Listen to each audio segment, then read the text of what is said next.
Hey everyone, and welcome to episode 86 of DoubleDM. This week we talk about Premade Adventures and modules, and especially why you should run more Premade modules. What? I like my homebrew world and it's way easier to run anyway, so who are these guys telling me what to do? First of all, how did you get into my recording studio? And second of all, calm down, cause in this episode, we will explain exactly what Premade modules are designed to do and help you with. We talk about their great applications, especially for newer players, but also how mid-level or veteran game masters can benefit from reading or playing a Premade module from DMs Guild, Drive-Thru-RPG, or the game publishers themselves. They might reduce prep time, show you the important prep for the game you are playing, or teach you how to become a master at adapting. And they also do a whole lot more. So sit back, relax, and let's chat about making your TTRPGs better with Premade modules.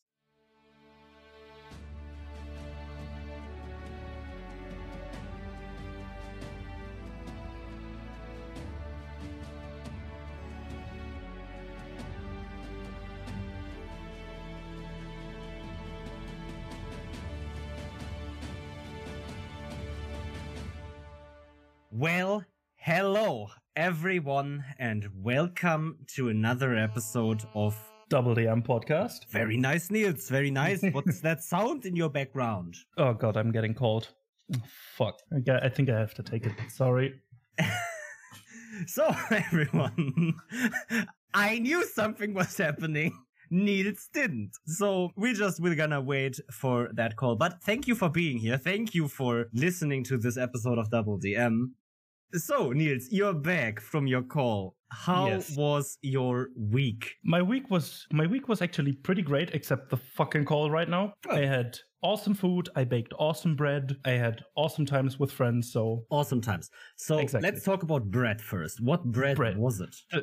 Multiple types of breads. Oh. I baked multiple types of breads. I'm starting to create my own bread recipe. That's something. But generally, it was a plain wheat bread. Mm-hmm. Then it turned out amazing. Tasted delicious. Then I made a onion bread. Mm-hmm. And then a more Mediterranean dried tomato, olive, and thyme bread. That sounds delicious. Yeah, then dipped into some aioli with some confit garlic. It's just an amazing dinner. Yeah. To say the least.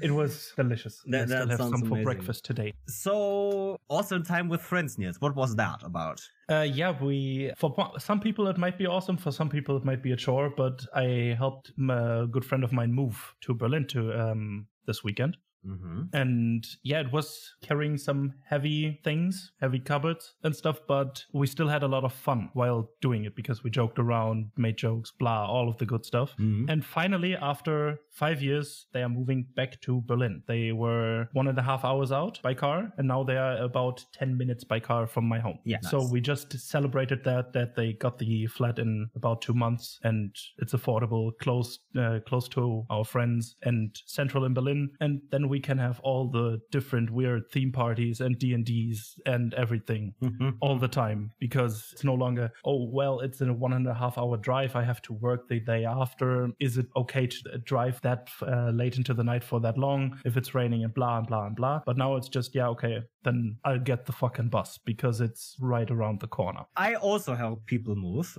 but those people were my parents. 2 friends of mine and me, we helped carry some boxes on Sunday for my parents because my parents moved yesterday on Wednesday. My parents moved into their new flat as well in Berlin. And we carried some boxes that they didn't want the movers to pick up and carry, because why pay someone to do that for you? Exactly. Only the heavy stuff needs to be carried by professionals, because you don't want the stuff to get broken, and the professionals will do that for you. Yeah, and including yourself, because lifting heavy objects can break you if you're not careful. Lifting heavy objects can break you. And then we also, from the other flat, which was still a little bit furnished, at least the kitchen, because as I've recently learned, for example, the thing is in Germany, you most of the time do move with your kitchen. Mm-hmm. You take your kitchen with you, right? Mm-hmm. You take basically everything with you. That's not common around the world. Weird.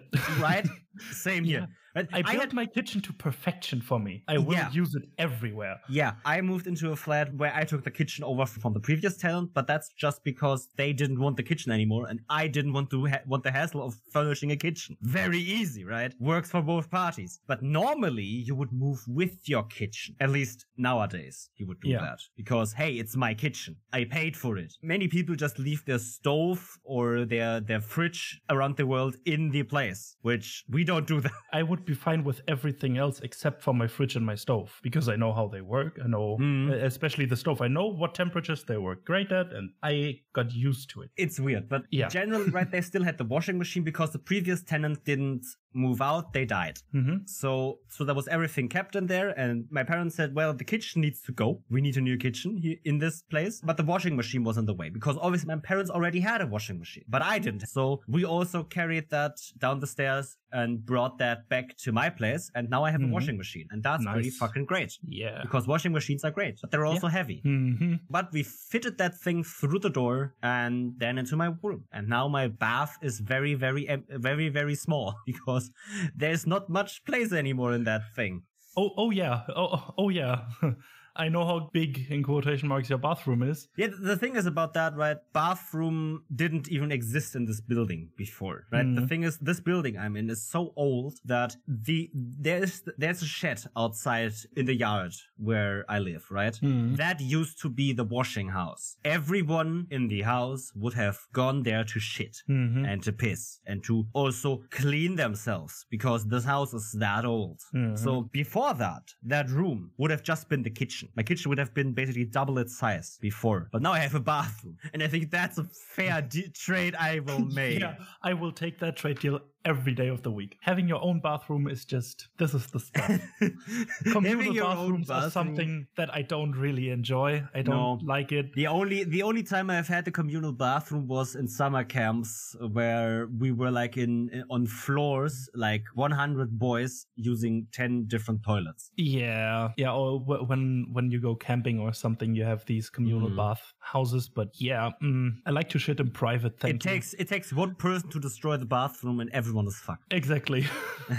Okay, coming to TTRPGs, did you have any sessions this week, or do you have some coming up? I have some coming up, actually. Okay. This Sunday is one. Then next week on Wednesday, I have a one-shot run by a first-time DM. Paul, the guy who makes our intro music, is running this one-shot. That's his first time DMing? That's interesting. Usually his girlfriend DM'd for all the time, but now he wanted to try it, so he did. Interesting.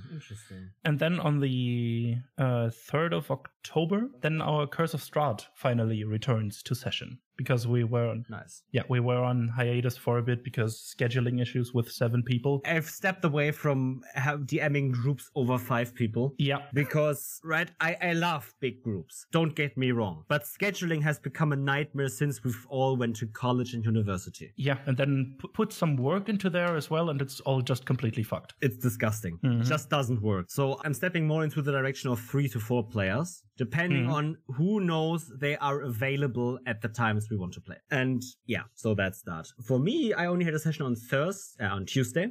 And that session went really well. My players have interrogated a cultist for a few hours and found a safe house of these cultists, which laid out plans for an attack on Neverwinter. Okay, so that doesn't sound good. It doesn't sound good, because it's not just an attack on Neverwinter. It's an attack on Neverwinter with a few dragons. Oh, damn.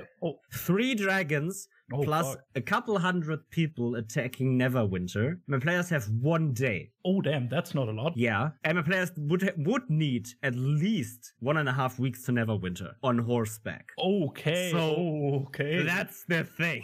Oh, damn. Do they know what colors the dragons are? They don't even know that the dragons are attacking. That's the they just know that Neverwinter is gonna be attacked. They just know that it's an attack. Oh, damn. But they're already guessing. Why would they attack Neverwinter with only 300 people? That doesn't seem like much. What is the plan? And they know that the attack itself is a distraction for something. Okay. And theoretically, they also know what the distraction is for, if they would be smart about it. Okay. Okay. If our players start thinking a bit, they would know what the attack is for.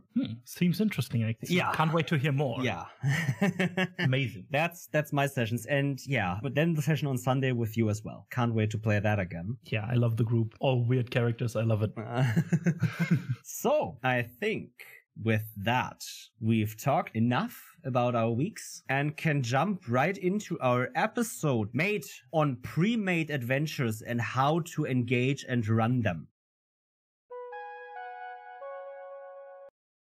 Hey, dear listener, we arrived at this episode's mid-roll. I don't want to keep you too long in this break from the usual program, but podcasting overlords demand that I ask you to rate and review our show to help us expand our reach and get new listeners. But also with more reviews and ratings comes the benefit of us getting a better feel for what you like and dislike about the show, allowing us to improve our show to the next level just for you guys. And hey, if you really like the show, then recommend us to your friends so we can share our content with them and help them with whatever dungeon master dilemma or player problems they are having right now. I know you hear this all of the time, but really doing so helps shows like ours and any other podcaster, especially indie podcasters, out immensely in creating the best content possible. So again, rate, review, tell a friend or whatever works for you. If you are feeling super generous today, you can check out our Ko-Fi and donate a few bucks towards upgrading the show with new microphones, editing software, and studio surroundings. No pressure at all though, this is just if you feel like you want to help out. Lastly, I also want to tell you guys about our social media channels and that you can follow us on especially Twitter or Instagram to stay up to date with the show and get a whole slew of other content like memes, tips, and general shit posts about TTRPGs and the TTRPG industry or community. Thank you guys so much for your constant support of our show, and we hope we can continue creating amazing content for you guys well into the future. Oh, one last thing. If you have a TTRPG product you want to advertise on our show, contact us about affordable ad space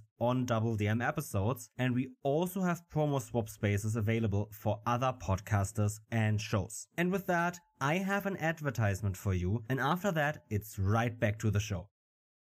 Do you want a lightweight, easy to use and free application for your tabletop role-playing campaigns? Master Screen is the ultimate set of tools for running tabletop or online role-playing campaigns and managing intricate fictional worlds as well. This incredible browser application can run on any device and also works offline so you can edit your files basically everywhere. This awesome campaign manager allows you to level up your notes and organization so you have to spend less time in your notes and more time in the action of your games. The focus on the simple yet beautiful design makes for great and intuitive use for every tabletop role-playing game, and as time goes on there will be even more features to create a one-stop get-all for game masters wanting to level up their game. And remember, all of that is for the low price of free and requires no downloads. So go to masterscreen.app to start becoming the master behind the screen you were meant to be. You can find the link in the description. Eamon, we played this week a one-shot together. Rather spontaneous, you could say. Yeah, we did. And you were the GM for that. And you took a pre-made, right? Yeah. Pre-written module. Yeah. You didn't pull everything out of that amazing session out of your ass, right? Out of my amazing ass. No, I didn't. Exactly. So I always think about how can I use pre-mates better? And what I want from pre-mates is always a thing that is in my mind because I have some problems with them sometimes. And I think maybe that's something we can talk about. But first, I think we should say what pre-mates really are first for us. Yeah, okay. So pre-mates for me are every adventure where I don't do all my preparations myself.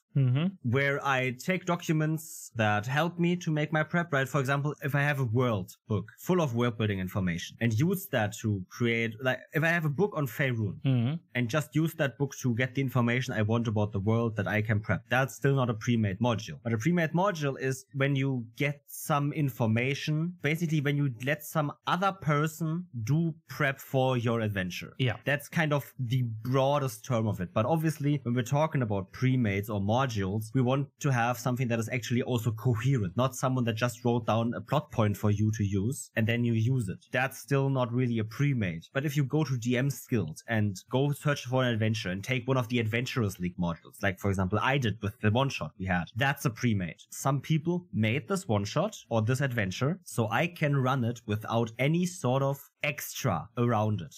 It's the bare bones of the adventure that I need to run it. Sure, I should read it maybe and make some notes myself, especially if I have to translate all the English words into German because we played in German, right? Yeah. So obviously that's the thing. But I still have basically all the prep done for me. I think especially the creative prep. Yeah, the creative prep is done for you. Yeah. Figuring out stat blocks, putting everything together so that it works for your table. That still has to be done by you. Yeah, some people do that on the run or do that on the fly. That's something the adventure cannot do for you. Exactly, because it's so highly individual and depending on the people you are playing with and characters and all of these, I would say in quotation marks, details is very individual and highly subjective. So you have to do that yourself. But the main thing, the story, the plot lines and the creative prep, like we said, is done beforehand. I think that's a good definition. I think, though, however, that, for example, with the Adventurers League module that I got, also a lot of the harder prep was done for me. Sure, I would have liked some easier access to stat blocks, for example, but that isn't really a big thing. But they also planned out a lot of individual things. They planned a lot of maybes in that because it was Adventurers League. Adventurers League is a very streamlined process. Yeah. Get in, play for 4 hours, and then you get out again as a player. And the GMs need to be prepared for basically every character possibility and need to work with every group. So Adventurers League modules are very well written to be run by anyone for anyone. Exactly. And a lot of things didn't even occur in our playthrough because they were all maybes. So if your players do this, they get this reward. If they do this, they get this reward. And there were a lot of possibilities. So everyone that has read the Adventurers League module, for example, once through that I had, which I didn't even do, could have run it for every group they got, no matter what group. Because there were so many maybes, so many ifs and whats that it actually works for every group, or that it should work for at least basically all groups. Yeah, if your players completely ignore everything you say, then that's on a different page. Yeah, that's a different page. The pre-made cannot help you if your players don't engage with you or the game in good faith. Yeah, you don't have to put in any work to make something not work, but you have to put in the work to make something work. So let's all just assume good faith and then everything is good. And like you said, the modules, the pre-written things, for especially for Adventurers Guild, help you with the prep and running time because you cut down nearly completely on the prep. If you read the pages beforehand, before you get to it, it gets just way easier because you know already what is there and what you have to say, and then you can phrase it in a way you want to, or most of the time, I think there are special little boxes that you can just read aloud if you're not sure how you yourself want to phrase it. Yeah, I did that 2 times actually, this week and one time even before the pandemic even, with 2 other friends, because we were supposed to meet up for a friends campaign. One player canceled 2 hours before the game because they were sick. They woke up sick, so understandable to not play then, right? Yep. We always know, and it's also okay with our group, we always said if one person can't make it, we still play because the DM can take over one character for one session. That works. It's harder for them, we know, but we've as a group agreed to that. But then another player didn't come for an hour and we asked them, are you coming? Are you coming? And then we said, okay, we can't play with just 2 people or we don't want to. So let's play one shot because we traveled here. We want to play. We have the snacks on the table. We have already opened some of the bottles of Sprite and the, 1 kilogram box of gummy bears. So we want to eat that. We want to play. We want to have fun because we agreed to this. We canceled other plans for this. We want to play. So we said, okay, let's run an impromptu one shot. Who wants to run? And I said, well, I have an adventure on my phone that I can run. I have never read it, but I can run it. So we did. So one of the players just took his character that he was supposed to play in the campaign, and the other just pulled another character that works. So we just played a 2-person adventure. And 3 hours later, that one person, for example, wrote us, hey, I'm not making it today. What a surprise, my friend. We already know. No, but the thing is about that, right? We also weren't just playing 4 hours. We were playing, I think, 6 hours for that one shot because they wanted to finish it. But that was a one shot about a lake where there is some weird magic happening. And when you enter that lake, you enter a Fey realm. You enter some kind of Fey globe. And there's this Fey globe is locked in perpetuate war between 2 sides or whatever. And this Archfey that lives here basically plays god or whatever, something like that. It was a very fun adventure. It was a very fun nature adventure that ended with a very interesting, horrifying boss fight. And that was cool. And yeah, like you said, there were these little excerpts that I could just read out aloud. And since they were in German, I could just read them. And yeah, just these one-shots, if they're very well made, you can just go in, read the excerpt that is supposed to set the scene, and then just read further for yourself quietly. And your players can roleplay a bit, ask you questions, whatever they want to do, right? But if these premades are very well made, they are very good at distinguishing between different parts on their page, right?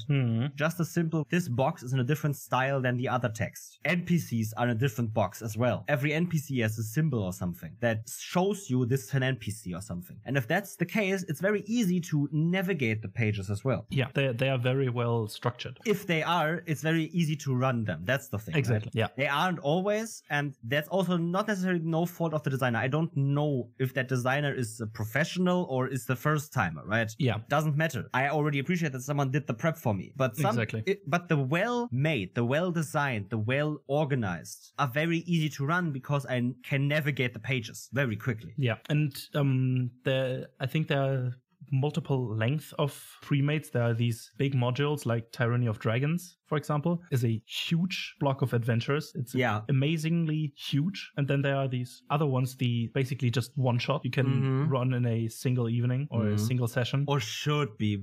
We all know how one shots somehow don't work out. Exactly, but should be able to be completed in one session. Yeah. And especially these shorter ones, and if they are written by a indie writer, most of the time they are setting agnostic. You can just pick them and put them into your own world if you want to. They don't describe the world around it. They just describe the important places for that one shot or for that adventure, and then you can just plug and play it into your world. Yeah, that's something I really enjoy about these premades, because I in a couple of my campaigns I ran some premades as part of the campaign because they fitted the vibe, they fitted the whole thing in general and the theme we were going for. Yeah, and they just described the dungeon that was part of it, and the one, I think it was a tavern or an inn, something like that. And this is something I can just use and put into one of my towns. And there you go. Yeah, it's really good because, right, the system agnostic or the settings agnostic one-shots or premades are so good for you because, right, you had a busy week and you don't know what to do with your D&D game. You don't have the time to prep, and you're one of the GMs that preps like 3 to 4 hours or something, whatever. Buy one of these setting agnostic one-shots and just run it. Find one that fits the vibe, and there are enough, right? There are a lot of cities, a lot of dungeons, a lot of nature adventures. There's something for everything, basically. Yeah. You find it, maybe adjust it a little bit if you have the time, but run that. Your players are gonna probably love it because, A, they get to play D&D with you. That's basically all they want anyway. Exactly. But most of these premades are by people that care about creating a fun adventure. Especially if they're third party and not from the big companies. If they're indie designers, they want you to have fun. They know how it is to run a game. They know exactly what they want from their one shot, so they do that in that one shot. And most of the time, their focus lies that you can run this one shot in the best way possible to have a fun experience with your friends. Exactly. And sometimes that's all you need. Take the one shot, make it your own, and play it. And especially with that, you can use something that isn't necessarily setting agnostic. If you put in the work to make it your own yourself, you can use every smaller adventure and put it into your own world. You for sure should. And if you have, premades aren't necessarily just so you don't have to do prep. They can also be an inspiration a lot of the time because you don't know what to do. Just go to DM Skills, search for something that is fun and go with that. Buy it, read it and think, oh cool, this homebrewer created a new cool monster. I want to use this monster, but I can't use it in this scenario because my players aren't a pirate crew, but they will be on a merchant ship. So I just have to find a good map of a merchant ship and then use this monster or something. Exactly. That works just as well. Yeah, but tweaking little details to make every one-shot or every pre-made your own is amazing. Because as you said already, indie developers, they care about the fun at the table, the engagement, and that's what they do best. That's amazing. And then you you can just use that and change minute details to make it fit into your own world, into your own setting, into whatever the fuck you're playing in. And then the whole session is completely memorable, amazing, and a lot of fun. Yeah. I mean, even with the big modules like Tyranny of Dragons, which is the one I am running currently, or still running, it doesn't even resemble closely to what is in the book anymore. Because we've played for so long, we've adapted, right? That's the thing about a module. You will have to adapt. Yeah. Same with the one-shot. Even on the fly, you will have to adapt some stuff. These premades have one big problem, and that is that they are static. They are a static thing that is supposed to take away prep, and they do. But if your players go off track, those modules can't account for every possibility, because if they would be too long. That would be 1,000 pages of D&D adventures. No one wants to read that. Exactly. So they just say, for example, in the Tyranny of Dragons chapter 4 or something, is traveling to Waterdeep per carriage or per caravan. They do not account for your players saying, we leave the caravan, or do not account for your players killing all the cultists in the caravan. They do not account for that, because they do not assume that happens, because the story says the players should follow them to Waterdeep to find out where they're going. That's their objective. But your players could still do that, right? That's the agency. You still need to have that. Just because you have a module, it actually doesn't limit player agency. Some people, I've heard some people actually say that the modules limit player agency. And I get where that is coming from, but it's just not true. The DM is still limiting player agency. The module just says, this is what is supposed to happen. If this doesn't happen, you need to adapt. Exactly. And this is exactly what I mean when I say they take away some of your prep, but they don't completely negate any prep you have to do. Because you as a GM are in the seat of going with the punches, doing or going with the flow, whatever the players decide to do, and have to adapt towards that. And this is sometimes a bit hard, especially for newer people, newer GMs, to adapt to that, because they read the module, they play the module, and then their players do something they haven't thought of. Yeah. And this is hard, but it's hard nonetheless, whether you wrote your own adventure or you run a module.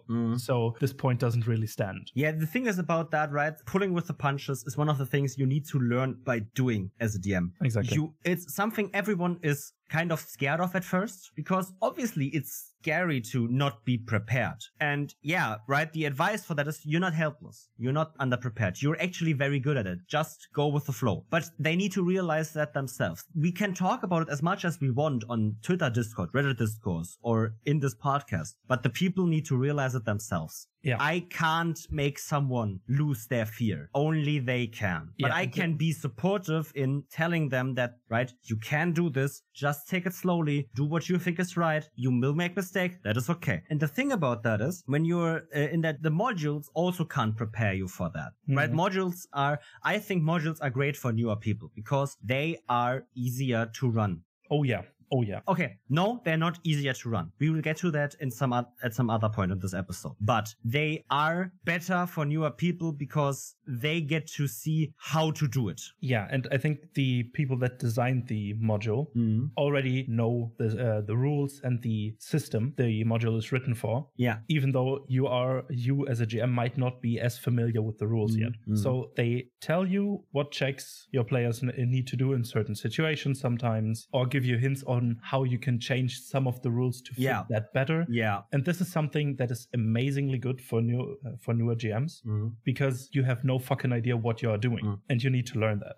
And there's just some skills that you can't learn just by reading a book, like the improvisation. That's something you have to do, unfortunately. But so is GMing is a skill that you need to learn by doing it. Yeah. No matter how many podcasts you listen to, how many videos you watch, how many books you read on GMing, as long as you don't do it, you don't learn how to do it. Yeah. And those modules also don't want to teach you that. They know they can't, so they aren't trying necessarily. The modules know that if your players go off track at some point, that you will have to adapt. They can tell you that in the beginning of the story. If your players go off the beaten path, try to get them back. Whatever you want to do is fine, because you will learn plan how to do it better next time, if you think that you should do it better next time. But the module can't tell you, you've done a bad job if your players are gonna do this before that, or something. That's something the module can't tell you, because the module can't know that. Maybe it was good that your players did one thing before the other, even though that wasn't planned that way. And that's actually why I think Tyranny of Dragons is a very good module.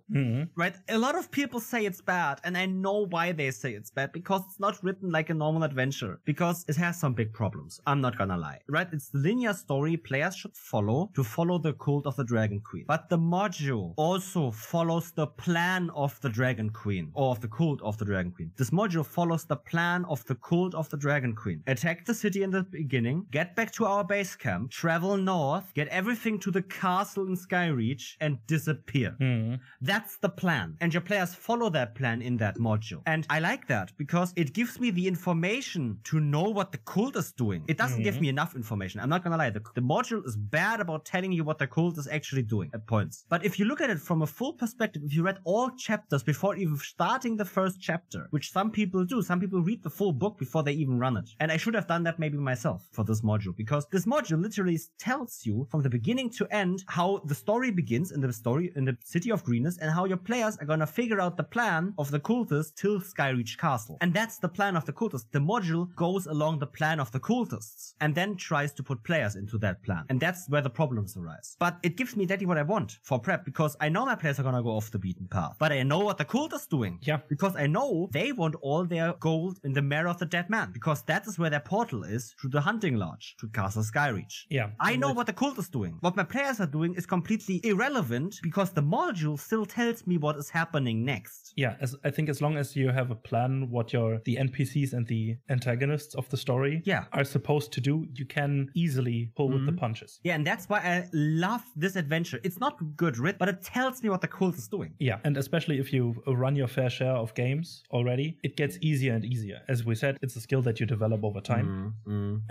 Once you know what the enemies of your players do, you can decide, or you can better prepare or plan and say what is happening regarding to your players' actions. Yeah. Because you know what plan the enemies are following. And whether whatever the players did disrupt the plan or not. Because you know what plan they have. And I think this is important for especially the longer the campaign is, or the longer the module is. Yeah. The more important it is to have a clear-cut plan for your enemies to, if nothing goes wrong, this is going to happen. Yeah, right. That's the thing, right? Veteran GMs mostly prepare the world where they put their players in, and the actions of the antagonists of the story, or the actions of that somehow lead to problems the players need to solve. And that's all I prep, for example. I then prep some NPCs, obviously, that are part of that problem, be it antagonists or friends or whatever in between. But still, I don't need to have every location prepared for my players to go to and then have a text reading whatever I want to do there. If I have important locations, I will have a text for them, but I don't need every location. I only need the important ones that I want to hit. That's all I need. And one other thing I wanted to talk about is, for example, very good with very big systems like D&D, Pathfinder, Shadowrun, starter boxes. Oh, yeah. Because they are specifically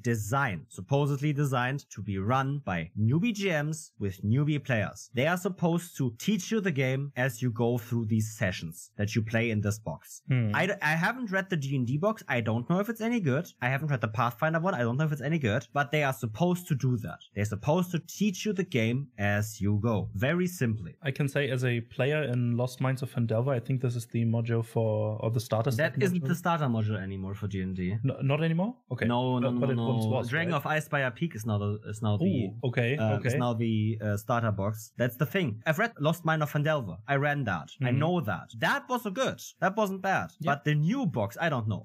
I didn't even know that the fucking starter set changed, so... Yeah, they changed it a bit, I think, because Mine of Phandelver came out with D&D 5e in 2014-15 or something, but now they brought something out in 2021 or something, so yeah. But as a player, I can say Lost Mines of Phandelver, especially for newer players, is pretty good, because it isn't as stiff as it could be, but it gives you enough directions so you don't feel lost. Yeah, I get that. So it's good thing for newer GMs or newer groups. But yeah, these modules designed to help you, especially if you're newer. They aren't for the veterans of us. We can run them easily, but some information in there might be, yeah, well, why do I need this? Well, exactly. Some newer person might need this because they do not have the wealth of knowledge and experience the other people have. And that's, I think, the biggest thing about the starter box and generally modules. They are written by experienced people, and that experience needs to be conveyed in some way or another. I'm not asking these people to put in GM tips everywhere, basically. But one very simple thing that, for example, Premade modules do very well, in my opinion, and have been doing pretty well for a long time, is that they put in boxes for encounters, for example, in D&D, how you can make that encounter stronger or weaker. Oh yeah, or you can adapt the encounter for specific points. It's one of these very easy things that, as a veteran DM, that doesn't sound like much, because we can easily homebrew monsters that are balanced and fair from our players. Yeah. And we know our party's strengths and weaknesses, we know how to challenge them, we know how to make the fun fights and all of that stuff, but a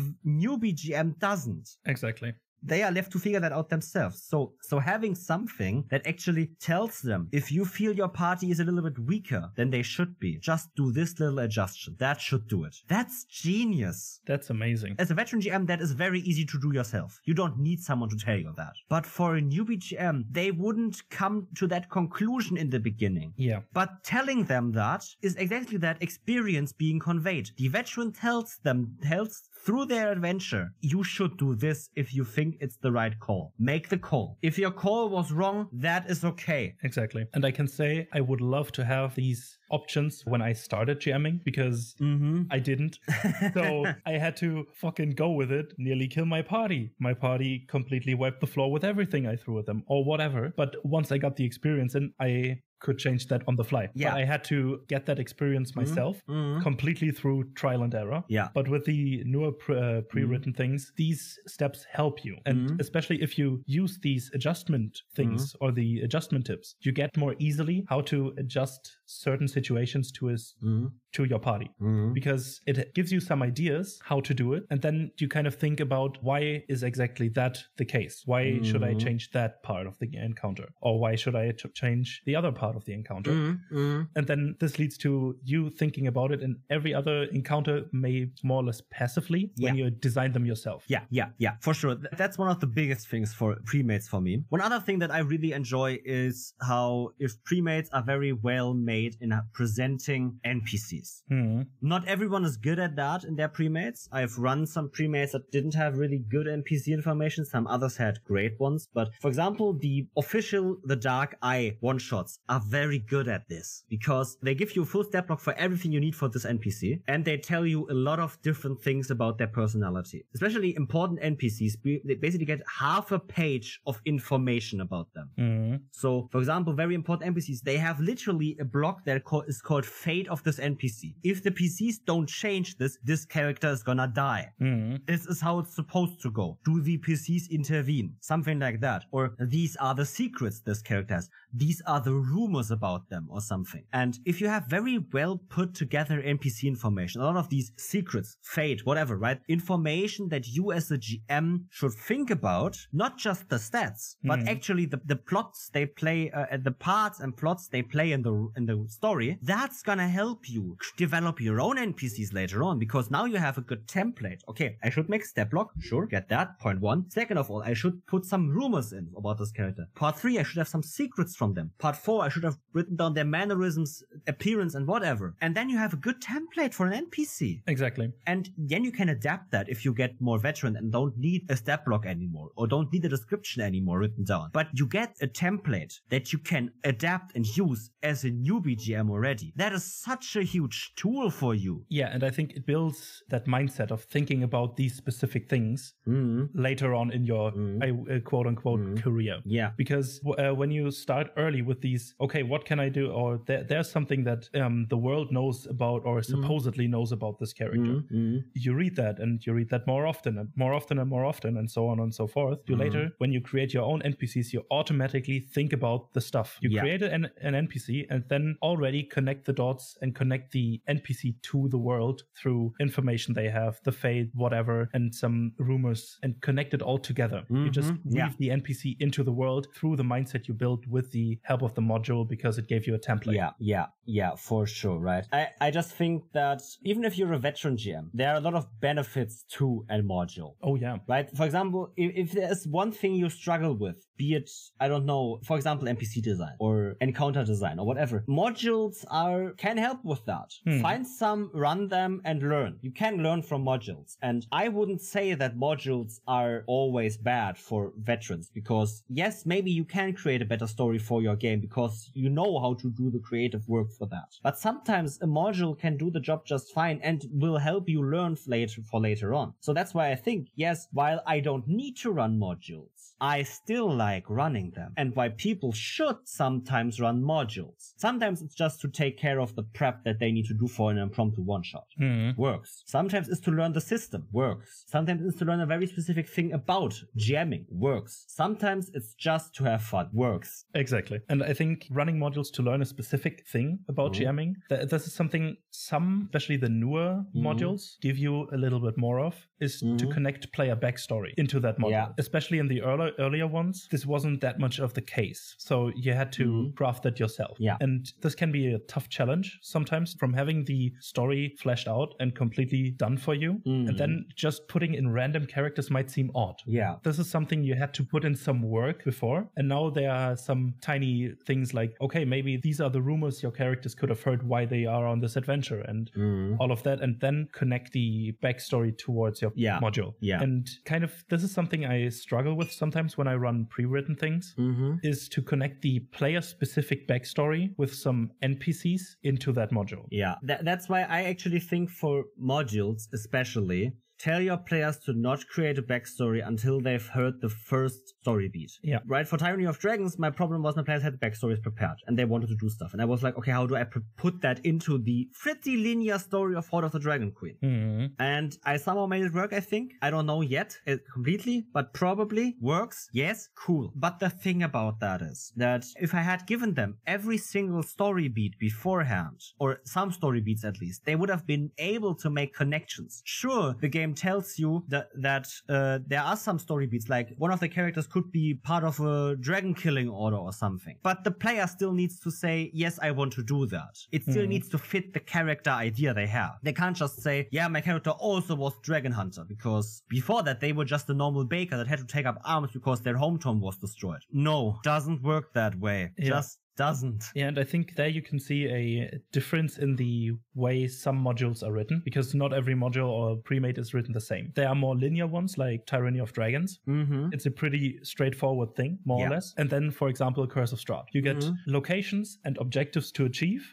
However the players want to do that in whatever order is completely up to them. And you get just places and some major NPCs. So you can put in backstory NPCs from your player characters into the world more easily, because it isn't as straightforward. And this is something you have to keep in mind when you decide on what module you want to run. Or when you decided on what module to run, it's something, or you have to think about the information or the whole lot of information you give to your players, so they can craft better backstories to fit this module you're playing. I think if you want to run a module, that's the first decision you have to make. I want to run a module and not do it full homebrew. You need to make the research into what module you are gonna run, but you need to have that buy-in into what you're gonna run. Tyranny of Dragons, especially Horde of the Dragon Queen. Rise of Tiamat isn't that linear anymore, but Horde of the Dragon Queen is. You need to buy into that linear story. You need to buy into that. Sure, you might not enjoy it, but then don't run the module. It's not made for you. It's made as a very linear story. Curse of Strahd or Storm King's Thunder might be more your jam if you want less focus on a linear path and more on locations where the players have to do different things to achieve goals. That might be more your jam. But do that research. Don't buy a module just because it sounds cool and then be stuck with it. Make the research first. We have the internet available. It's very easy to make the research what module you should be running. And also don't listen to people that say, don't buy this module because it's badly written. It might be the perfect module for you. Exactly. Because a lot of people say Tyranny of Dragons is badly written, and I don't disagree. But it's still the perfect module for me and my friends to play. Yeah, build your own fucking opinion. Yeah. Also, play your own fucking game. Exactly. Don't let anyone else, even us, dictate how you play your game. Play the games you want. But we can just tell you from experience that these premades and modules can help in a lot of aspects. Exactly. Be it just cutting down prep time. Some people say modules take more prep because now you need to align the player actions with the module and you need to do a lot more work. And yeah, that's true. But I can say that that mostly is due to the fact that you probably want too much player agency in a module that doesn't want